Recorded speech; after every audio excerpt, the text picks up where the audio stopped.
Morning, everyone. Uh, Welcome to another discussion for our work immersion. I hope na lahat kayo ay okay sa inyong mga bahay. Although this work immersion should be conducted outside the school and outside the or in area of your specialization in industries. Okay, but before that, before we start, let us start with a prayer. So, Lord, thank you po sa araw na ito, sa patuloy niyo pong pagbibigay sa amin ng mga karunungan, kalakasan, at patuloy niyo po sana kaming gagabayan sa aming mga gagawing pag-aaral. Lord, kayo na po sana ang bahala sa amin, na patuloy kaming bibigyan ng mga biyaya na nagmumula sa inyo, lalo na ang mga karunungan na nagmumula po sa inyo.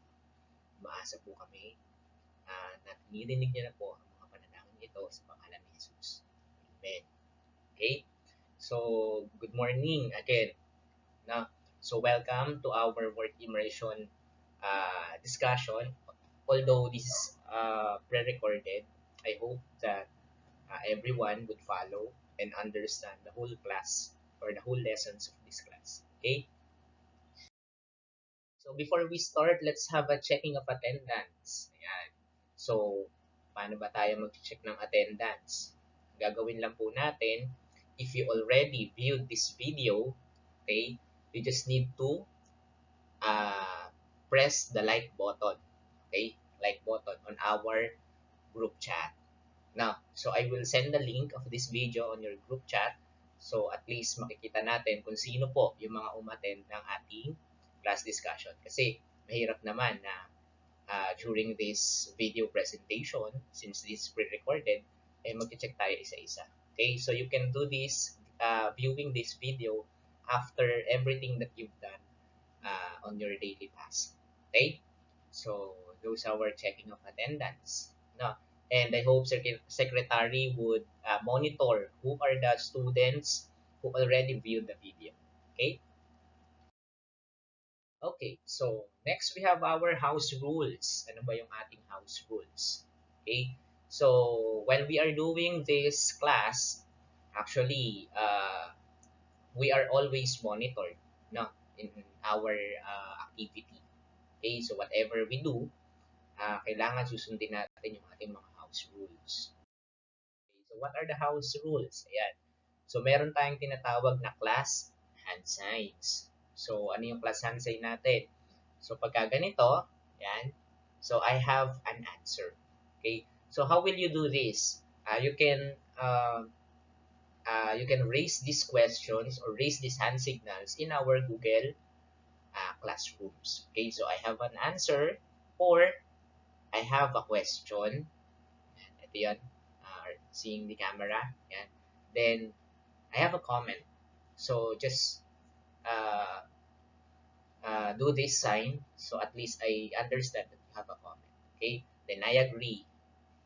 Parang we rock lang eh. We rock. So these are the hand signal. And may I go to the restroom? Actually, this one, maybe it's not applicable, but we can do this when we have our face-to-face discussion. Okay? So this one, may I drink a water? Okay? And then, may I have sharpen my pencil? Actually, we are not doing this one. Maybe because you are using ball pen, no. Pero this hand signal is applicable for everyone who would like to use or get their pencils or ball pen. Okay? And then may I get a tissue? Okay, pag meron kayong something na kukunin, even if it's not a tissue, so pwede niyo po itong gamiting sign. Okay po? So those are the house rules when we are doing this class. Okay po? Yan. So before we proceed with our lesson, syempre, this pandemic, ba, although medyo lessen na yung mga cases natin ng COVID-19, pero still, we have to observe the health and safety protocols that we use inside and outside our class discussion or classrooms. So what are the safety protocols? Ito gagawin nyo siya applicable in your daily activity. So do it all, be safe at school. Number one, maintain a distance at least 1 meter. at least. So meaning to say, as much as possible, you can maintain for 1 meter. Then keep hands clean, wear mask indoors or outdoors when physical distancing isn't possible. Okay, so although there are many signs of uh, wear mask on the uh, like malls or uh, groceries, pero sa school, kailangan pa rin natin gamitin yung ating mga mask. Okay? So, coughs and sneeze when not wearing a mask. Open windows and doors for ventilation classrooms and common areas. Okay? So, as much as possible, sabi nga natin, sa classroom, lagi nating i-maintain yung open, ventilated classrooms para hindi mag-circulate yung viruses. Okay? So, get vaccinated when it's your turn. I hope everybody are vaccinated na rin. And remember to stay at home when feeling unwell. So, kapag hindi na natin or pakiramdam natin, masama yung nararamdaman natin, so, pwede na tayong magstay muna sa bahay. Okay? So, those are the safety and health protocols that we need to observe inside the classroom. So, during this video presentation, maybe you can observe some of these na lang no, sa bahay. Okay? So, before we start, what are our objectives? First, at the end of the lesson, you as a learner should identify the different work ethics of an employee. So, kailangan malaman natin ano ba yung mga dapat na maintindihan ng isang estudyante kapag siya ay na-deploy na sa kumpanya. Okay? Second, apply the different work ethics in pre-immersion. So, since you are not yet deployed in an industry, so we're going to come up with some examples in a scenario in an industry. Okay? So, meron tayong iba't ibang mga situations na kailangan nating maintindihan kapag tayo ay nasa loob na ng kumpanya. Okay? And then third one, display self-reliance in different work ethics. So, makikita natin dito, paano natin siya i-apply sa ating mga companies or sa mga pagde-deployan natin. Ano po? Okay, next. So, let's have our first activity. So, fill this out. Okay. So, direction, complete the statement using the pictures. So, paano po ba ito, sir? Okay. So, first one, let's answer. So, you can pause this video to think what will be the answer. So, I'll give you maybe 3 seconds to think for that. Okay. So, timer starts now for 3 seconds. Okay. So, let's check what is the answer for this number 1 question or this activity. So, number 1, yan. Very good. Yan.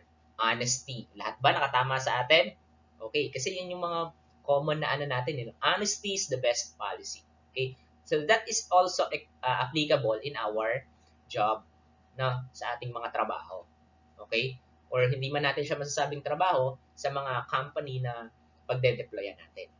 Okay, number 2. Ano kaya ito? Sige nga, 3 seconds to think about that. Okay, let's check kung tama yung sagot natin. Ayun, very good. Respect begets respect. So, these are the characteristics of some na kailangan natin na may acquire, especially in our work immersion activities. Okay. Let's have the third one.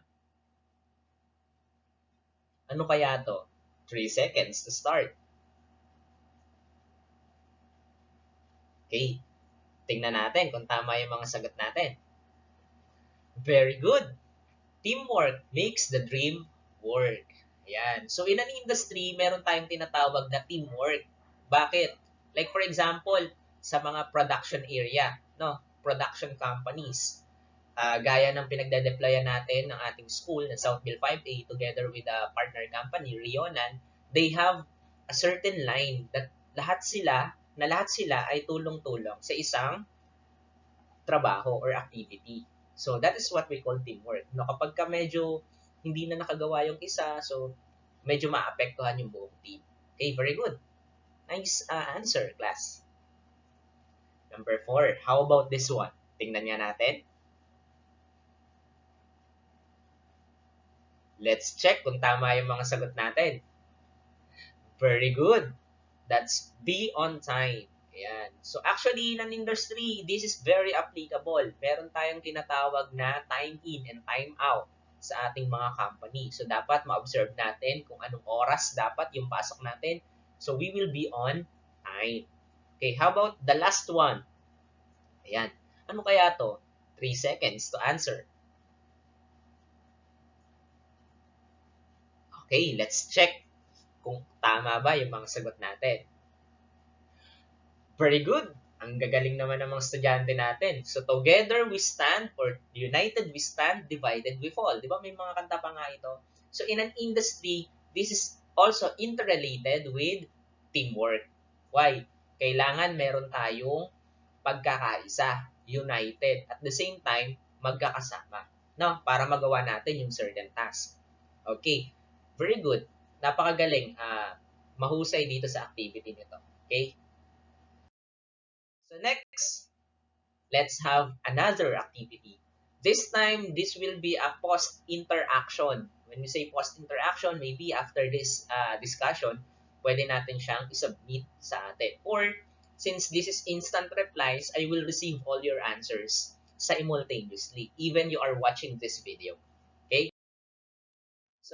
So these are the direction. Click the ManyChat link sent to your group chat to access 5-item review questions. So, meron ako ditong binigay na link sa inyong mga group chats. So, sasagutan lang po natin. Okay po?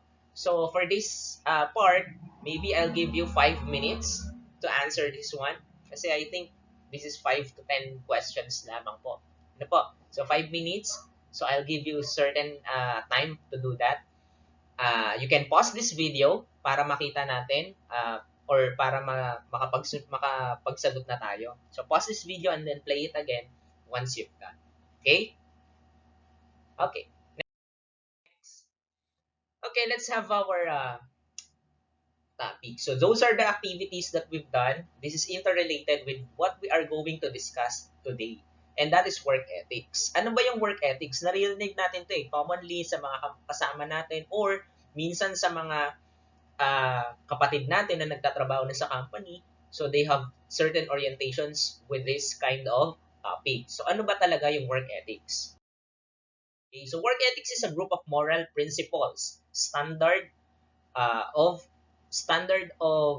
behavior or set of values regarding proper conduct in the workplace. Ayan. So, when we say work ethics, ito yung tamang pag-uugali. Okay? When we say tamang pag-uugali, parang part na rin siya ng tinatawag nating yung common sense na when you are in an industry, kailangan ganito yung gagawin natin. Even in our school, di ba? Sa bahay, meron din tayong tinatawag na ethics.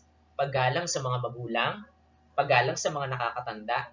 So, ganun din sa ating trabaho. We have our moral principles, standards, sets regarding the proper conduct in a workplace. Okay? So, I hope you understand what is a work ethics. Now, later on, we're gonna have some activities for this. Okay?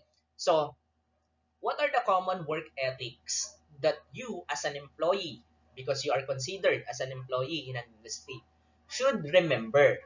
First one, honesty. Okay? Bata pa tayo, tinuturuan na tayo na maging matapat sa lahat ng mga bagay na ginagawa natin. Okay? So, an honest employee fosters a good reputation for an organization.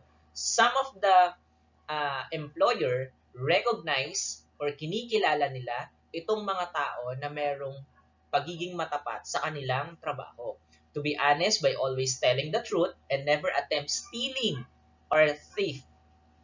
Just like a tricycle driver who returned the lost money and gadget to the owner. Example lang yan. So, when we are in an industry, paano ba natin siya gagawin? Halimbawa, may mga bagay tayo na or assign para sa atin. For example, tools, materials, 'di ba? So although there are some inventories or minsan meron tayong mga consumables, akala natin pwede na nating iuwi. So, pagiging honest, do not steal anything in industry which is property of the company. Why? Kasi yung company is part of what? of what we are. Ayan. At the same time, it will reflect our school. Kasi, syempre, sabihin, those Southfield students, di ba? They have a good reputation, di ba? When it comes to honesty. Okay? So, that's the first one. Okay. Second, we have the punctuality. You need to submit your work early on time. Okay, some of us medyo nakakadali dyan, maybe due to some instances, but as much as possible, we have to be punctual. Always come to work 15 minutes before time. There are some employers that they have what we call grace period. Ano ba yung tinatawag natin grace period? Sometimes, kung ang time natin ay 7 a.m., so 7:15, they will consider is as on time. Pero syempre, we do not abuse that grace period na tinatawag. Okay? So, kailangan maging punctual pa rin tayo. Third one, integrity and loyalty.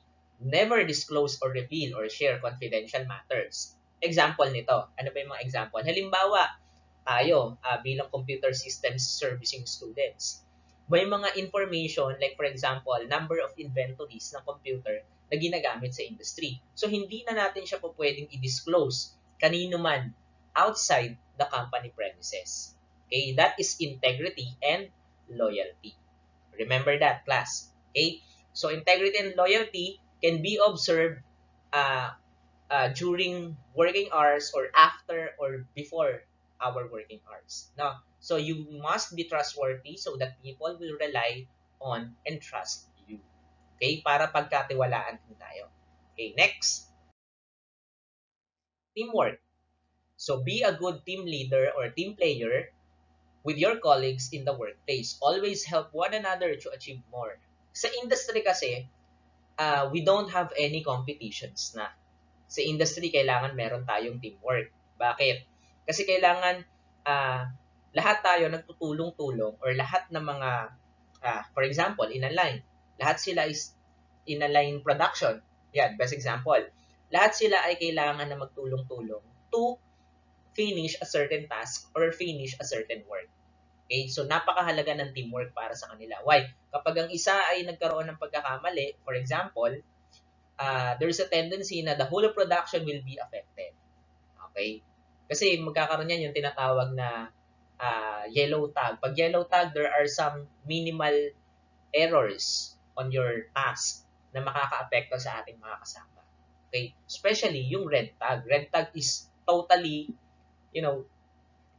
to be disposed kasi nagkamali tayo ng gawa. Especially in production line. Okay?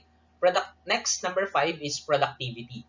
You have to accomplish more within the stipulated or specified time. So, never use your time for doing nonsense things like chatting, gossiping, texting, etc. Whatever, kung ano man yung ginagawa natin during our work immersion, okay, kaya nga tayo nasa work immersion, for us to understand the whole workplace environment at the same time to do our time in a productivity mode or method.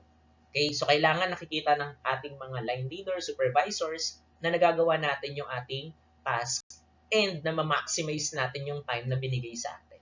Okay po? Yan. 6, reliability. It is quality of being able to trusted or believe because working or behaving well. Paano ito? Halimbawa, binigyan ka ng isang or pinagkatiwalaan ka ng isang bagay. So, you have to understand that this thing is on your liabilities. So, kailangan maging reliable ka. Kailangan iingatan mo siya, be trusted, kapag may mga bagay na dapat na ipagkatiwala sa'yo, kailangan pahalagahan mo rin siya. Okay, that is reliability. Okay, 7, commitment to excellence. You do not only work just for compliance, but you work hard to produce the best output or best quality. So, yun yung sinasabi ko sa inyo. There are some times na you have to provide your whole commitment on what you are doing. Okay? Why? Kasi this commitment will help you to be a productive member of the company or the industry that you are or industry that you belong. Okay? So, commitment to excellence. Always put your best shot. Sabi nga nila, put your best shot on it. Okay? Para makita natin na nagagawa natin na maayos yung task natin. Okay? 8, professionalism. It is more than just how you look.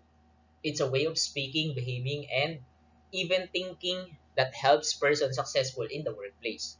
Okay? Ito yung sinasabi natin, you must know how to follow all workplace rules.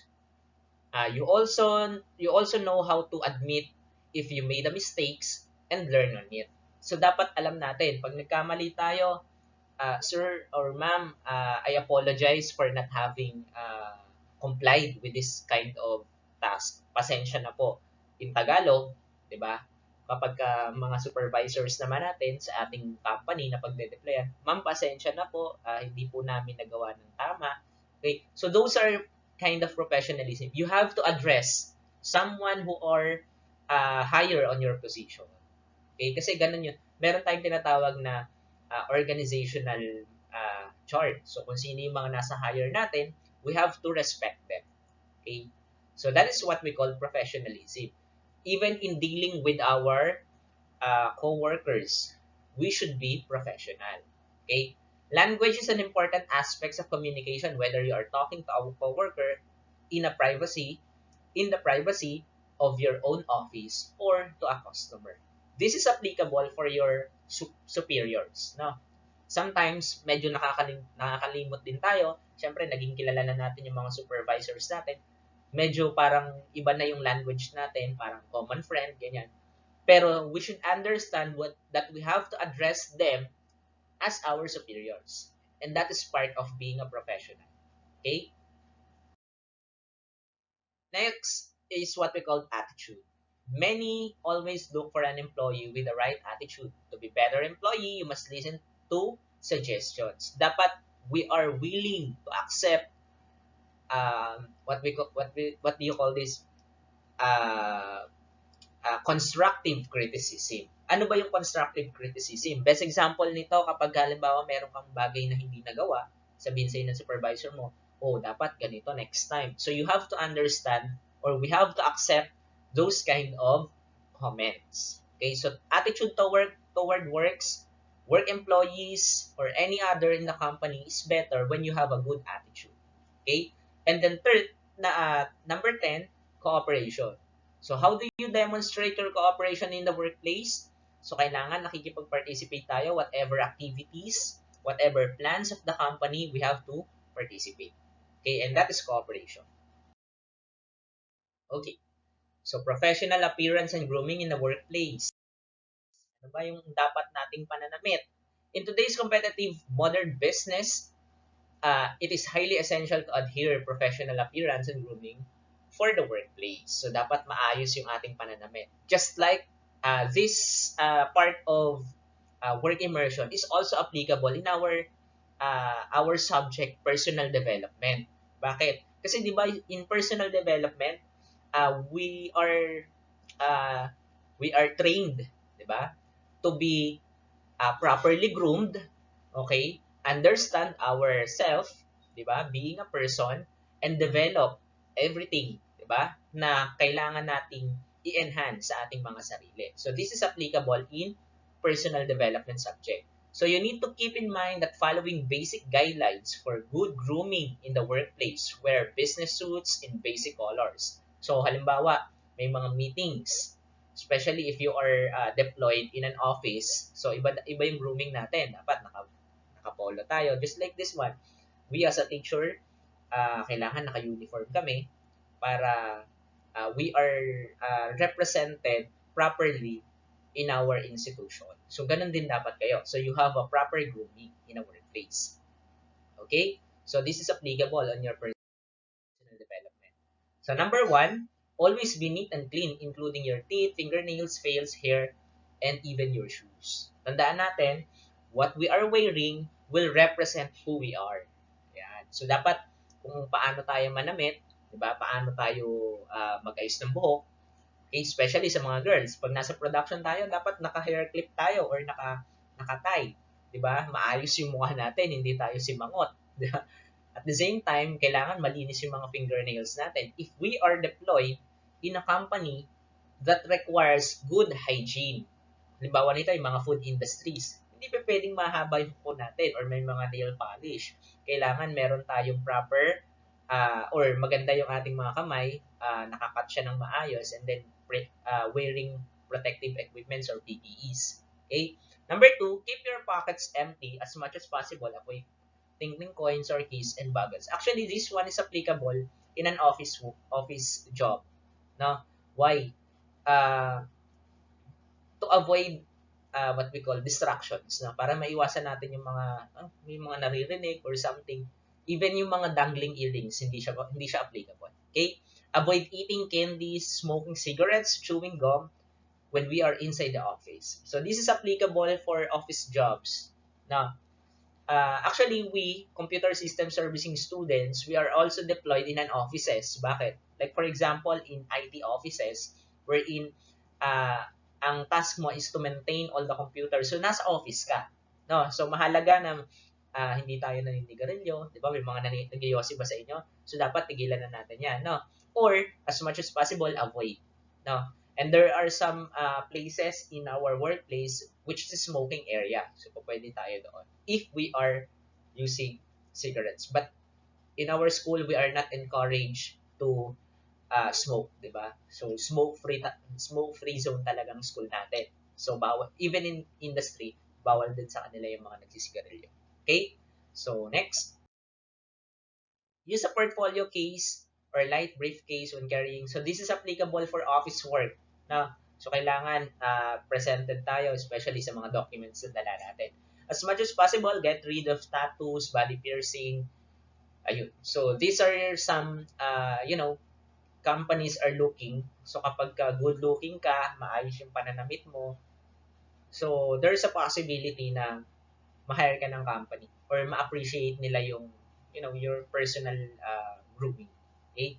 Number 6, wear light perfume, cologne, and minimize use lots of jewelries. Ayun yung sinasabi ko kanina. So do not wear any dangling earrings or anything na makaka-distract sa ating mga kasamahan. Okay? Okay, let's have another activity. So, this is what we call write it down. Ano ba yung isusulat natin? Okay? So, this is the direction. Gusto ko nga sana basahin nyo. Pero since this is video recorded, so I will read it for you. Identify the work ethics that should be developed in the situation shown in the picture or shown in the picture. Okay, let's have the first one. Ayan. Ano kaya ito? Now, again, the instruction is identify the work ethics that should be developed in the situation shown in the picture. Ayan. May nakahigang tao, then thinking of food. Ano kaya yung kailangan niyang i-develop? I'll give you 5 seconds to think for this. You can pause this video to answer and write it down on your paper. Okay, let's check. Ano kaya to? Tama kaya yung mga sagot natin? So let's see. Ayan. Very good. Hard work. So we have to develop hard work with this kind of situation. Minsan, talaga dumarating sa atin to, but we have to develop hard work. Okay? Second one. How about this picture? I'll give you 5 seconds to think about it.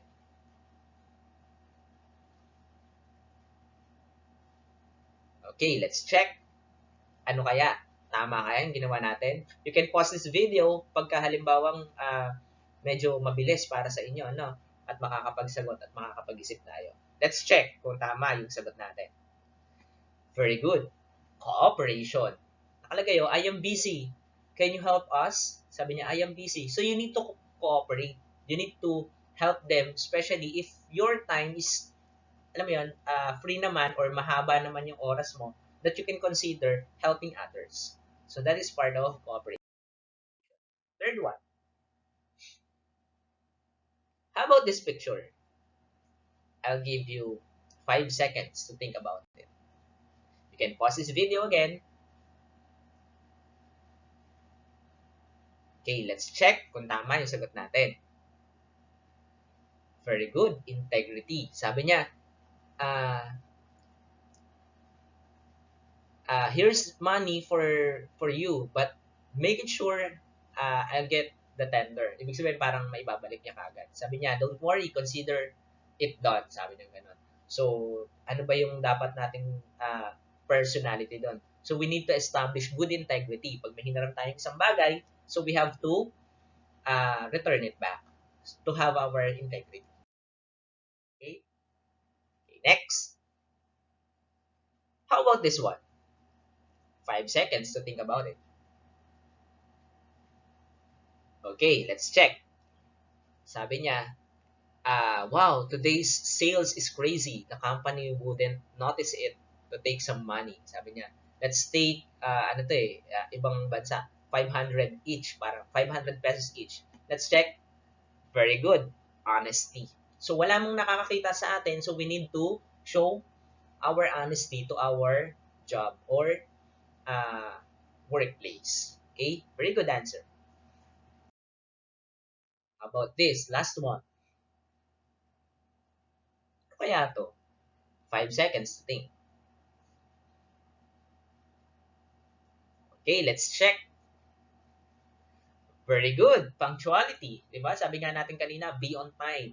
So, this one, na-late siya. So, ano yung kailangan i-improve? Punctuality. Okay? Let's have another activity. So, this is what we call build me up. So, paano to? Let's check. So, direction. Below is a segmented pyramid where you list all basic characteristics that will help you develop good work ethics. So, what you're going to do is to pause this video, answer this triangle on your separate sheet, or you can use Microsoft Word in typing this one and then send it to me on our Google Classroom. Okay? So I'll give you time to think about it. You can pause this video to answer maybe 5 minutes or 10 minutes for that. Okay? Okay, next activity. Do it with me. Paano naman yung do it with me? Okay, let's check. Yan. So actually, in our Google Classrooms, in our group chats, I already divided you into 2 groups. So each group, Group A, Group B, or Group 1, Group 2, you will be given an activity sheet to answer. Okay, so for Group 1, this is your activity. For Group 1, work ethics on the go. Let me read this for you. If you start your work immersion and even culminating activity, you will be told your exact schedule time you are in the workplace and the time you are to be out. So you're in and out. Okay, how will you keep a good record for attendance considering that attendance matters? Okay, so I'll give you maybe another 10 minutes or 15 minutes for that. You can pause this video, write down your answers for each group and then send it to me on our GCs or in even our Google Classrooms. Okay? So for group 2, here's the other one. For group 2, work ethics in me. Among the different work ethics that we have studied. So napakarami na, di ba?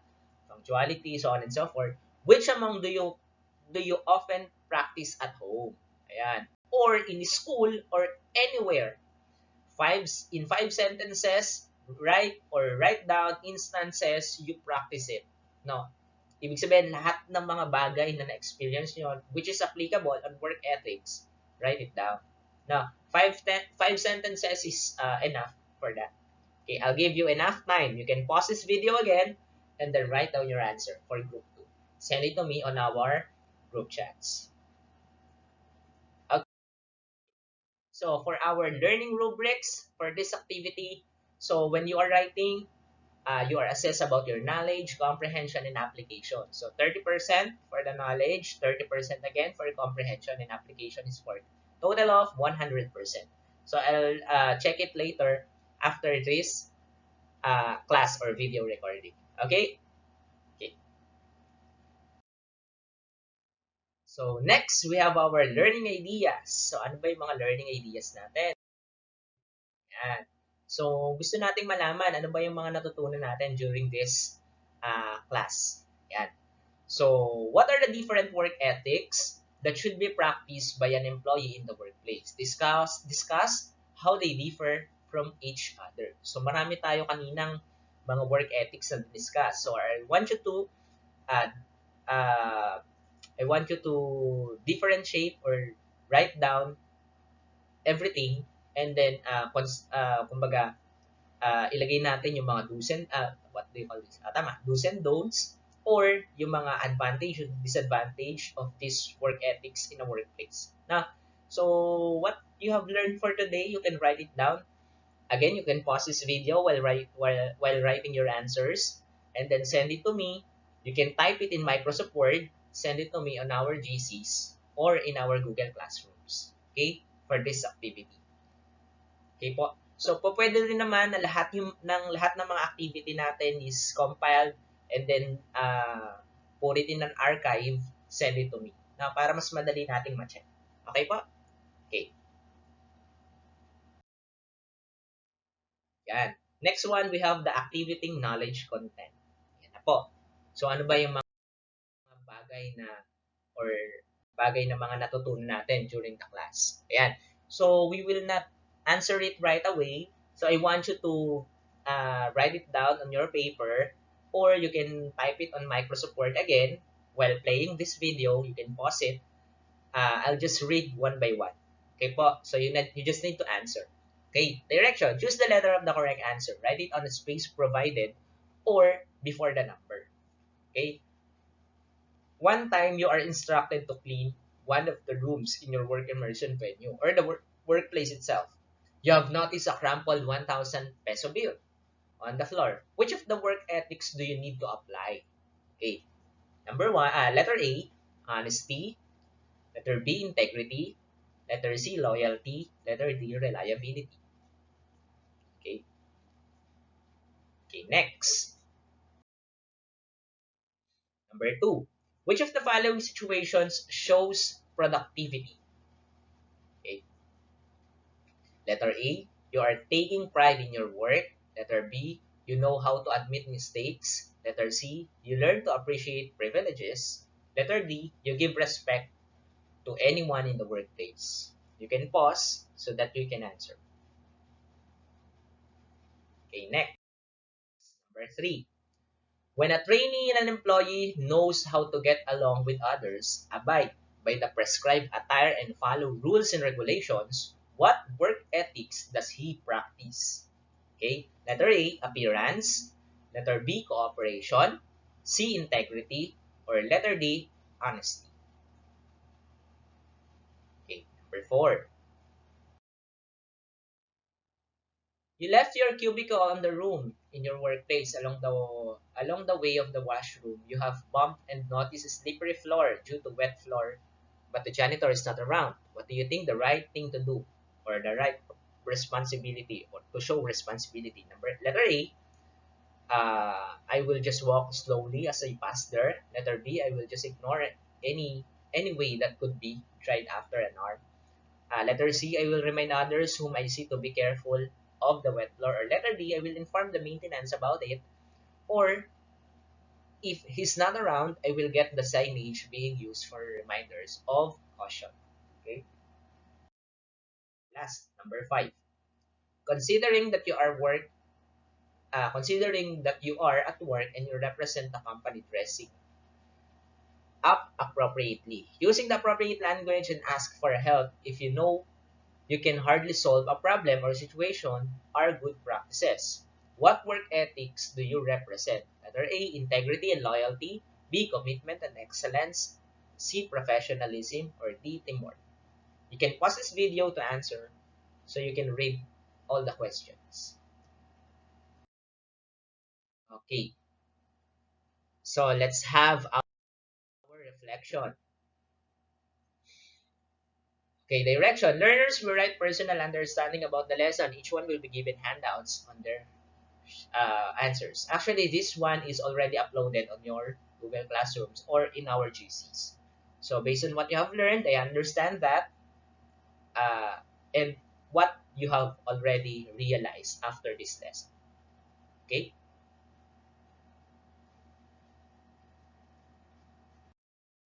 Okay. Thank you and happy learning to everyone. I hope you understand, you've learned a lot with this video, and it helps you to understand what is work ethics to be shown in a work immersion. Again, in Tagalog, sasabihin ko ulit sa inyo, lahat ng mga bagay na mga ginagawa natin sa industry, ito yung magre-reflect sa atin bilang employee or work immersion student paglabas natin ng school. Okay, so thank you and happy learning to everyone.